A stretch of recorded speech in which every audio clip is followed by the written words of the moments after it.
Vamos a realizar la meditación 10ª. La esperanza salva.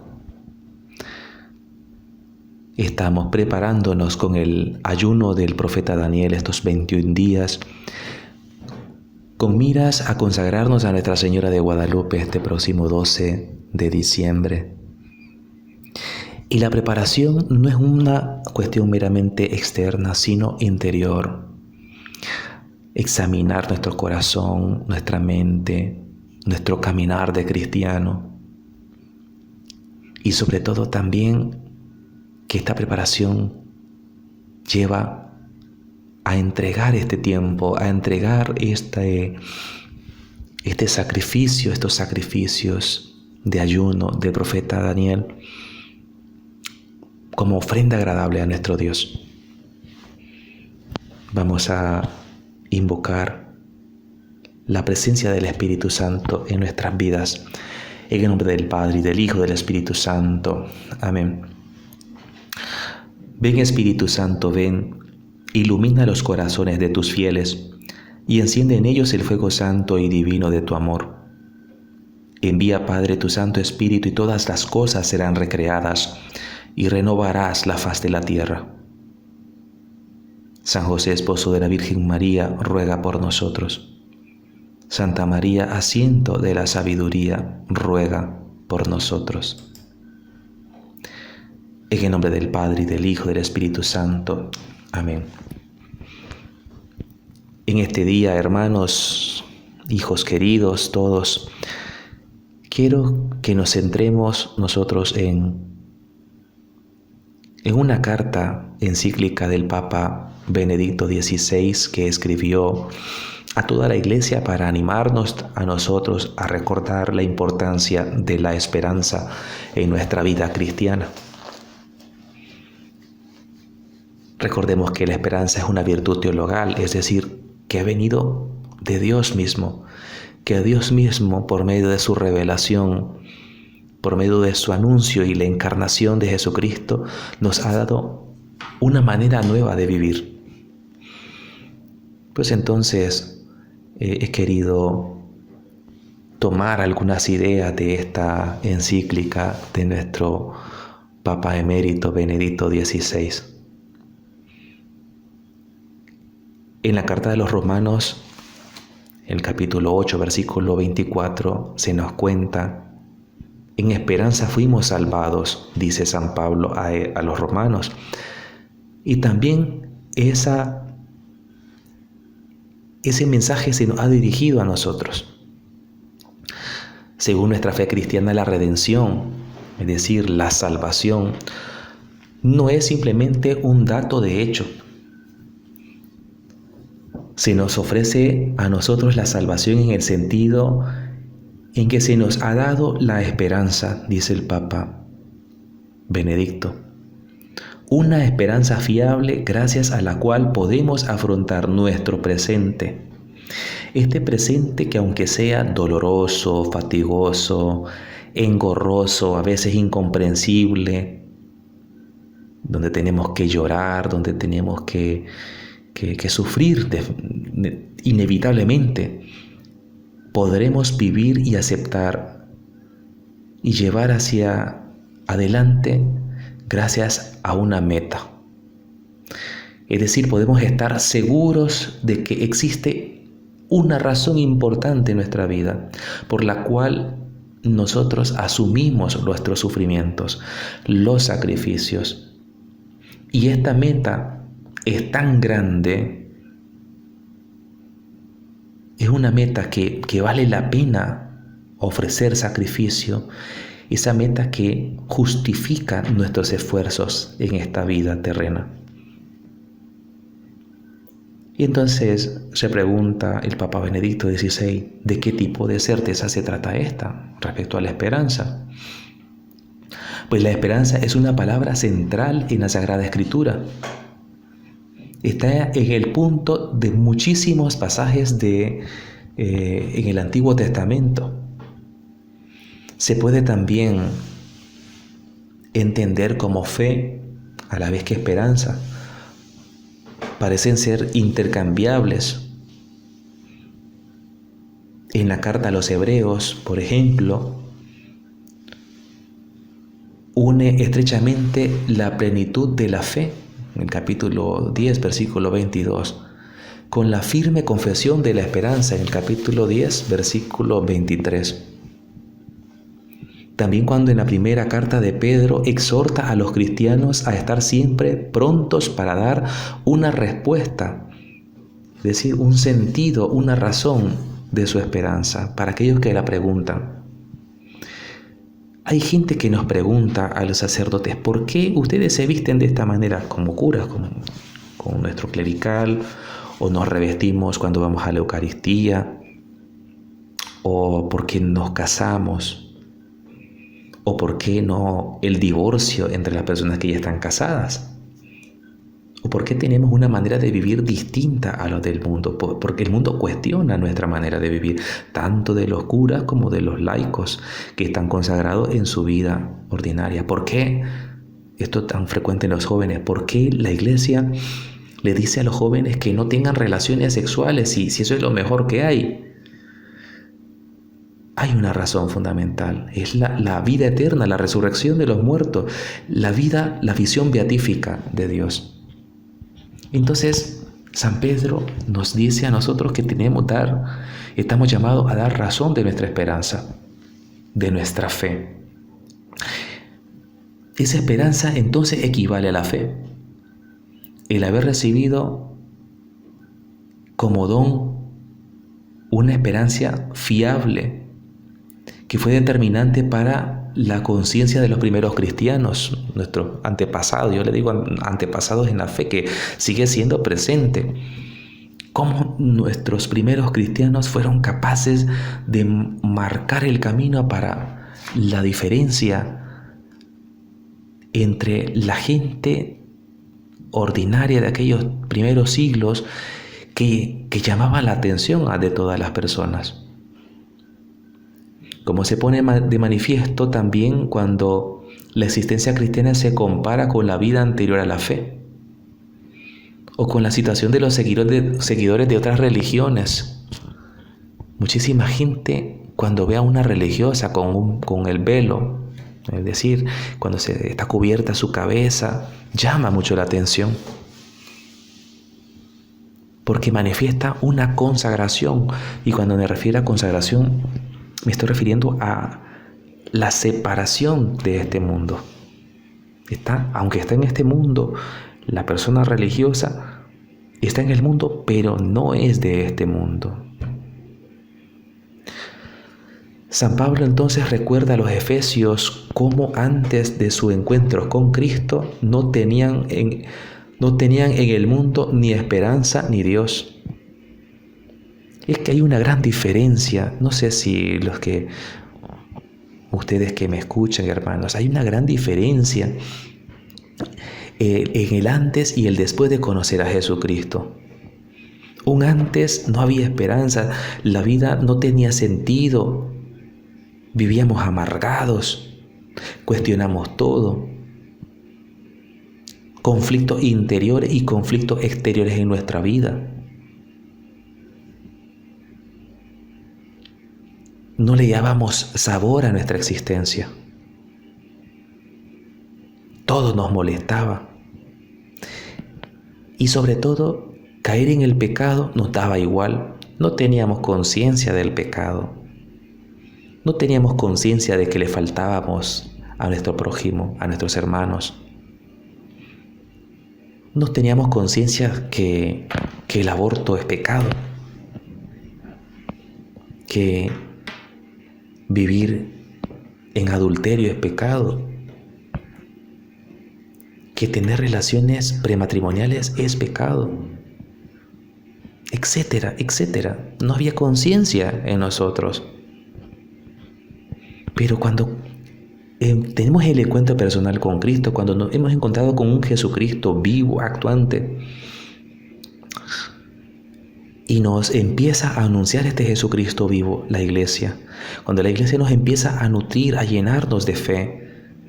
Cuando empezamos a ver que Jesucristo nos habla en su palabra.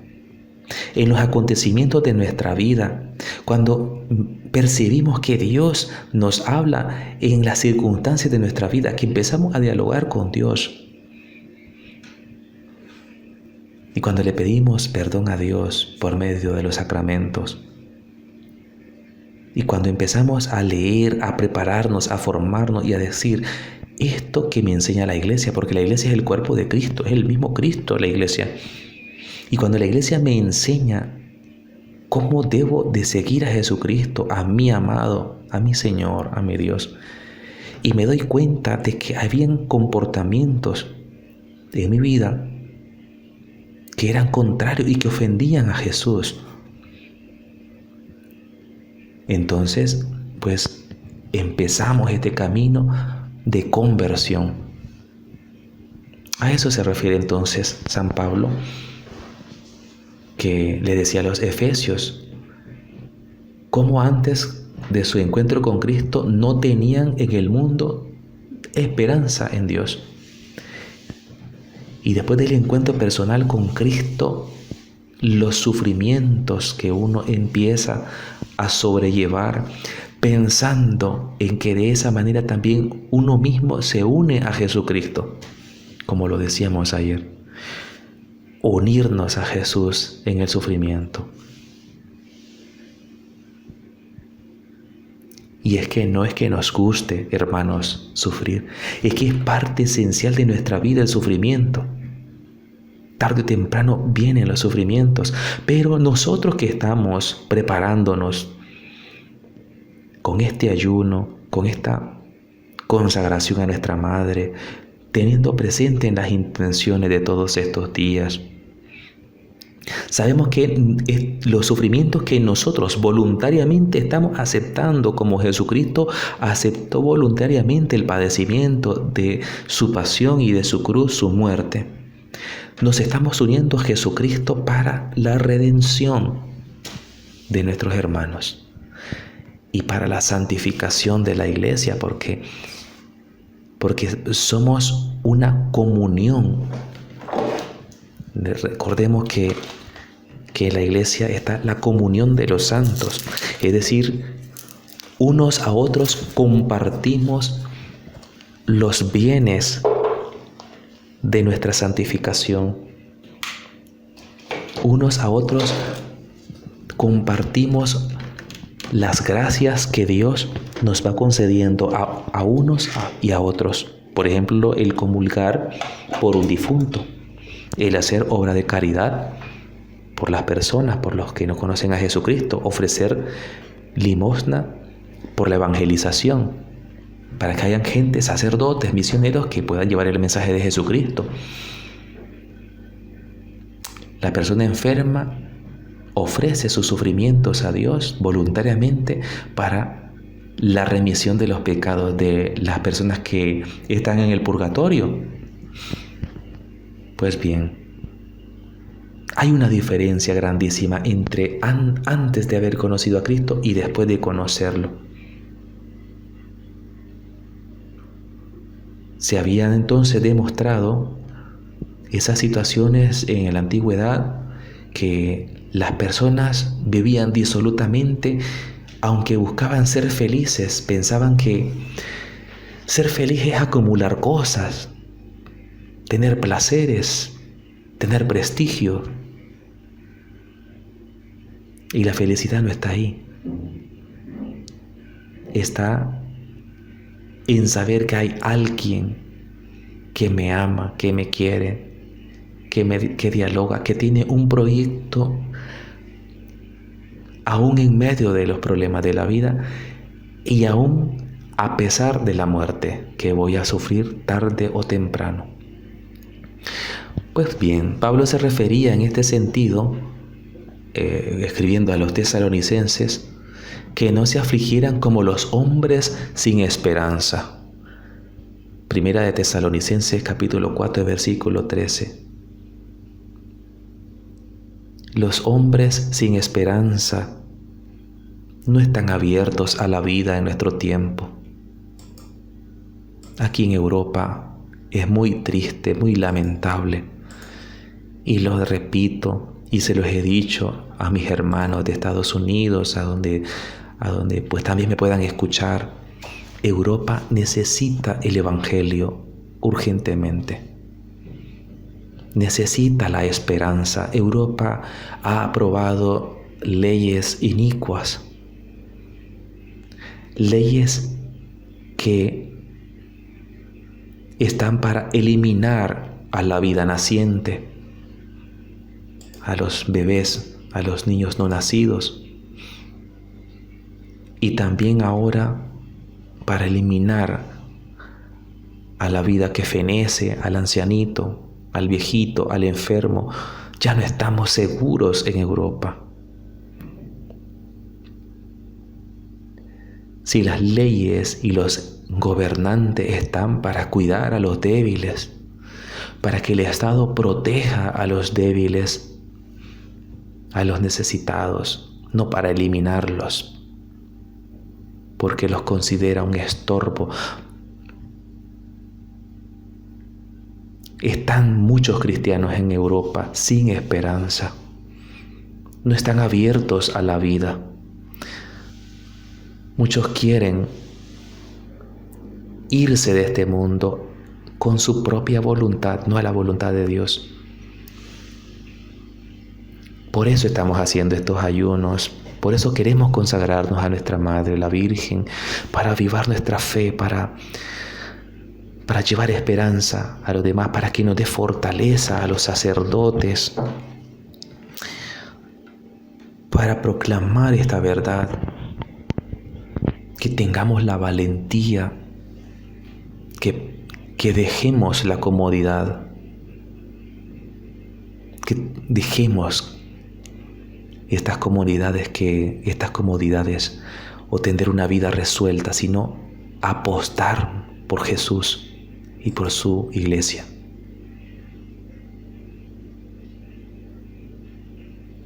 Un elemento entonces distintivo de los cristianos, el hecho de que ellos tienen un futuro. Nosotros. No es que los cristianos conozcamos el futuro, como aquellas personas que se van a leer las manos, la quiromancia, los caracoles, que hacen cosas para tratar de descifrar el futuro. No. Los cristianos no conocemos el futuro, pero sabemos que el futuro hay una meta, hay un final, y ese final es Dios que nos espera, que nos ama, que nos acompaña. No es que nosotros conozcamos los pormenores de lo que vendrá, pero sabemos que nuestra vida en conjunto no acaba sin sentido. Todo tiene sentido. Solo cuando el futuro es cierto como realidad que viene constantemente, se hace llevadero también el presente. Decía el Papa Benedicto XVI, cuando tú tienes esperanza, cuando tú sabes que Dios te quiere, que Dios te ama, que Dios te llama a la vida eterna, pero que para pasar por la vida eterna tenemos que cargar con nuestras cruces y cargar con las cruces de nuestros hermanos, ayudarles a ser cirineos de los demás. Se hace llevadero el presente, adquiere un sentido maravilloso.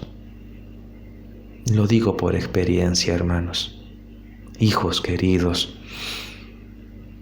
A veces no entendemos lo que estamos viviendo en el aquí y el ahora. Cuando te esté pasando eso, tú di, algo bueno va a sacar Dios de lo que yo estoy viviendo.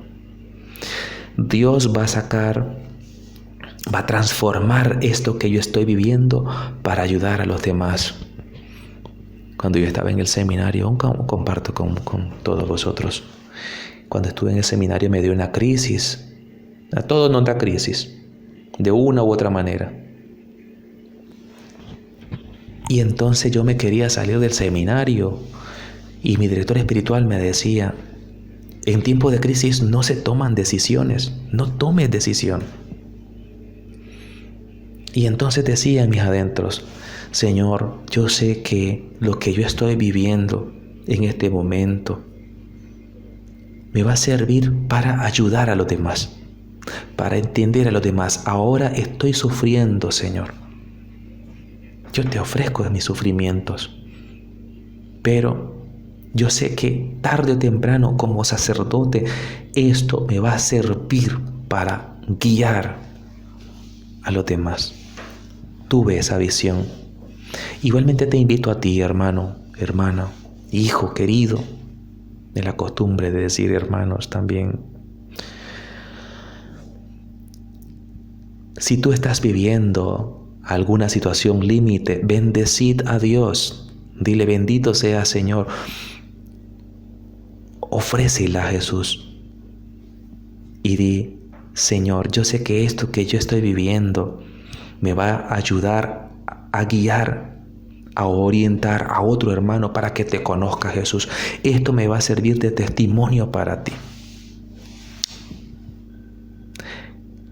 El cristianismo entonces, continúa el Papa Benedicto XVI en su carta encíclica Spe Salvi, la esperanza salva. El cristiano no era solamente una buena noticia. El cristianismo no era una noticia de comunicación de contenidos, de verdades, un conjunto de verdades y ya.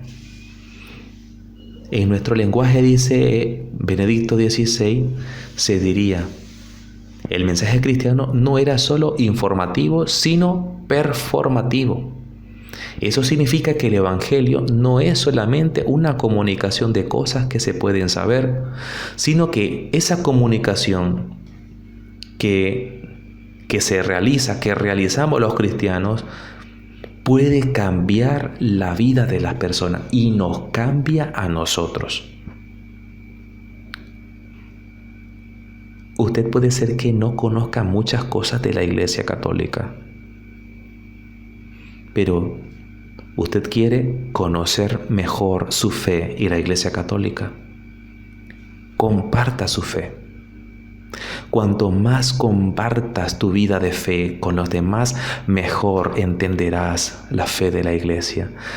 El Señor te irá regalando, te irá infundiendo en tu inteligencia y en tu memoria, en tus facultades espirituales, te irá comportando, te irá nutriendo el Señor. Claro, lógicamente que tienes que formarte debidamente, ser fiel al Evangelio del Señor, seguir la formación que se nos ha pedido durante todo este tiempo de limitaciones, de este tiempo de ayuno, ir a la misa, si es posible comulgar, hacer limosna, intensificar la oración, rezar el Santo Rosario, ponernos de rodillas, postrarnos delante del Señor, poner nuestra frente como nos están indicando a nosotros, ¿no? Inclinarnos, ponernos de rodillas y colocar nuestra frente en el piso e implorar la misericordia de Dios, es decir, humillarnos delante de Dios por amor a los demás, pensando en el bien de la Iglesia, pensando en que Dios tenga misericordia y esta pandemia pase, pensando en los políticos del mundo, pensando en los grandes y poderosos de este mundo, pensando en los artistas de este mundo, en los periodistas. Pongamos presente a todos estos grupos, pensando también en los jóvenes. Entonces nuestro cristianismo no es una comunicación de verdades que uno las conoce y ya está. Nuestro cristianismo es performativo, dice Benedicto XVI. Esto quiere decir que transforma nuestra vida. Si lo creemos, obviamente. Si yo me empiezo a creer esa palabra, empiezo a aceptar religiosamente y libremente esa palabra, aunque no la entienda. Jesús dijo en el Evangelio, el que no se hace niño no entra en el reino de los cielos. ¿A qué se refería con ello? a dar un voto de confianza, a hacernos niños, es decir, a tener esa confianza de un niño para aceptar la enseñanza que la iglesia nos regala, que la iglesia nos da. Y en esa manera empieza a transformar nuestra vida. Por eso decía el Papa Benedicto XVI, performativo, empieza a transformar desde dentro nuestro interior, empieza a hacer un dinamismo interior que empieza a revolver nuestro interior y empieza a quitar aquellas manchas de pecado. Y empieza uno mismo a decirle: Señor, ten piedad de mí, soy un pecador, ayúdame, ven en mi auxilio, Señor, sálvame. Y tú empiezas a insistir, a pedir el don del Espíritu Santo, a invocar a los santos, a la Virgen.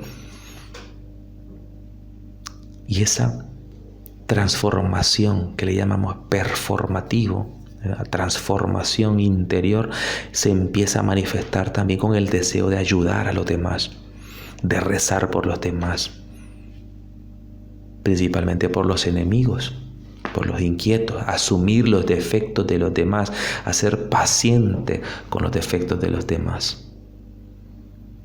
Pues bien, eso significa en el Evangelio no es solamente la comunicación de cosas que se pueden saber, sino que esa comunicación comporta hechos y cambia nuestra vida.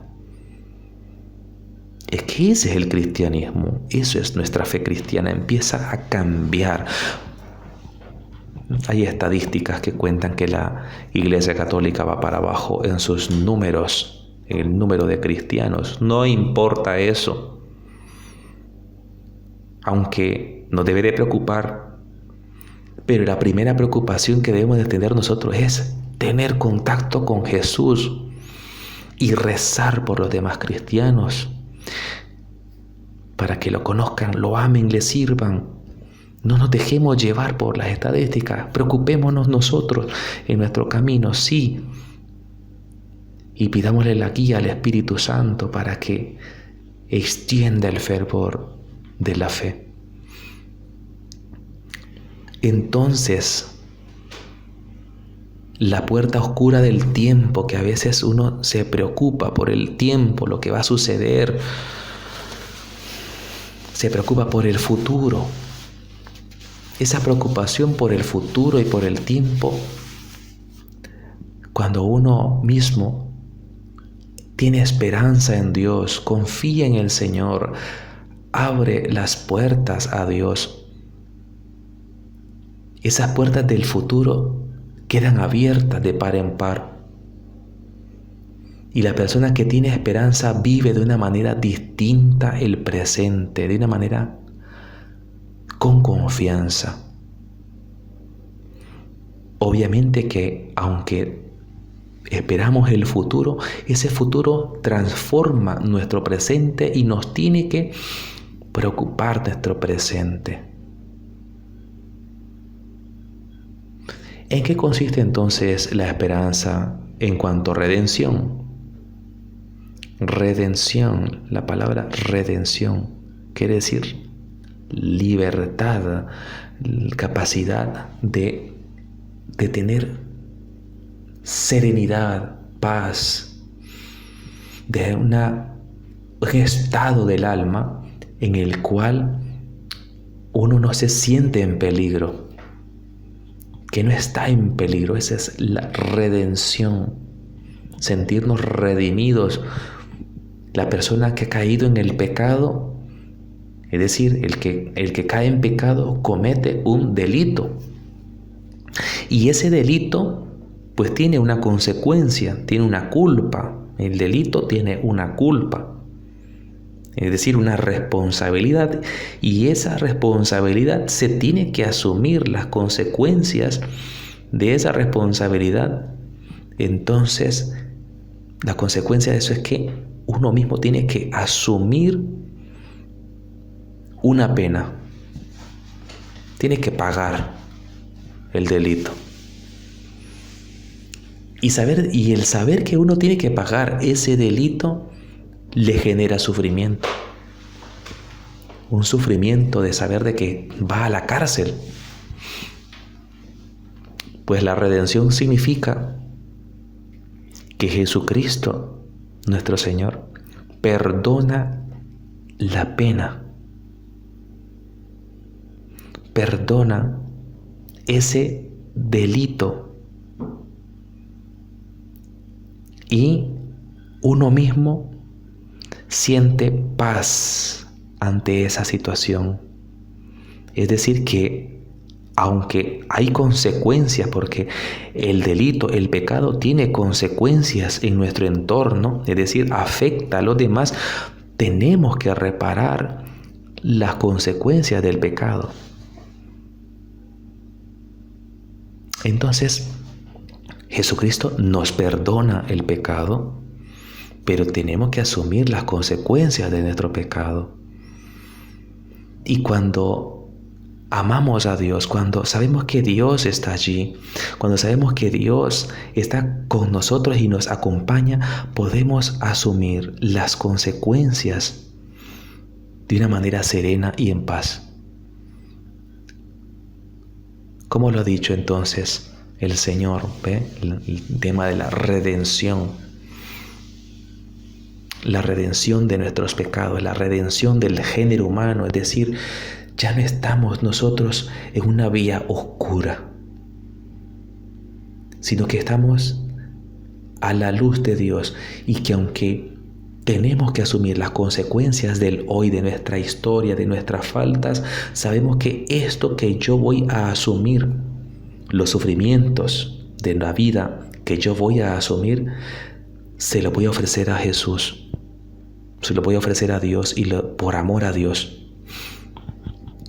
Leo lo que dice el Papa Benedicto XVI. Pues bien, el núcleo de la respuesta se da en el pasaje antes citado en la carta a los Efesios.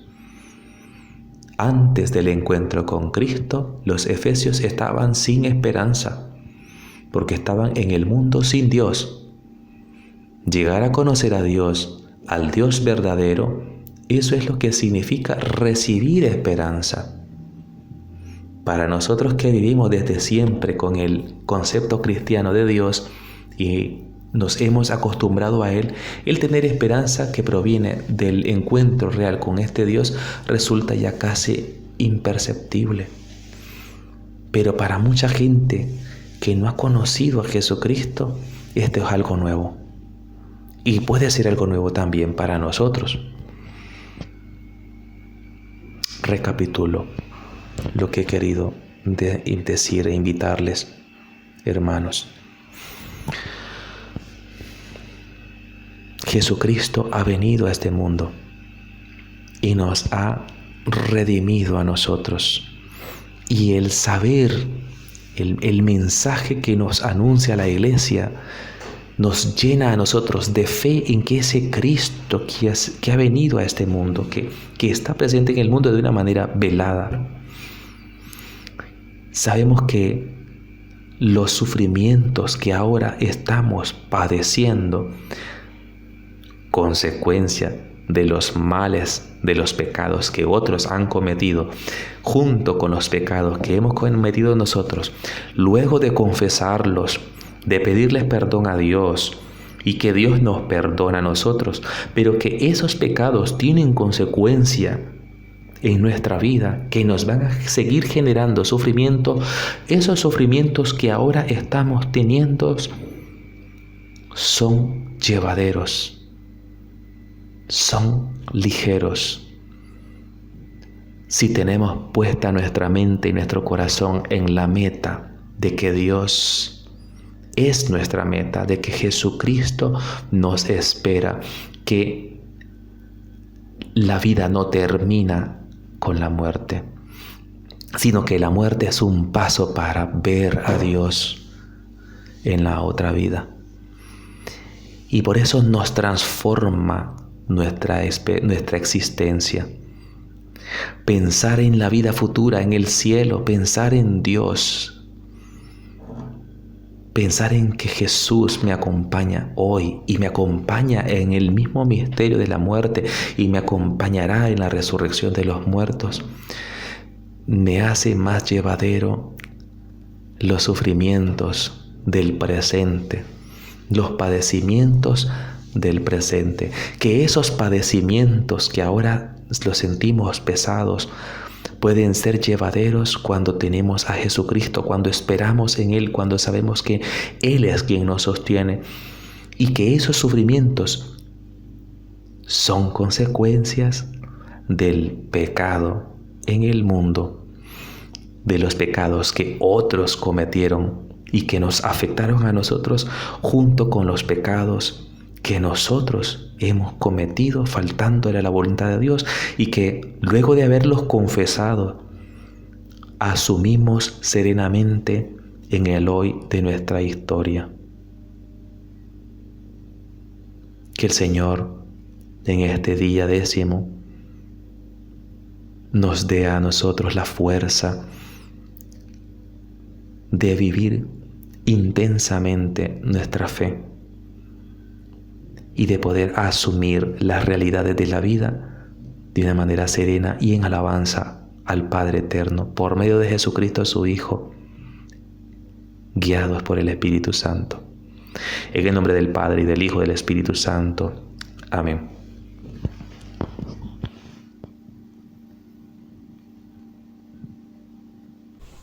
Hola, suscríbete a nuestro canal, dale manita arriba, comenta y dale a la campanita para recibir las notificaciones de nuestros nuevos videos. Y comparte. Adiós.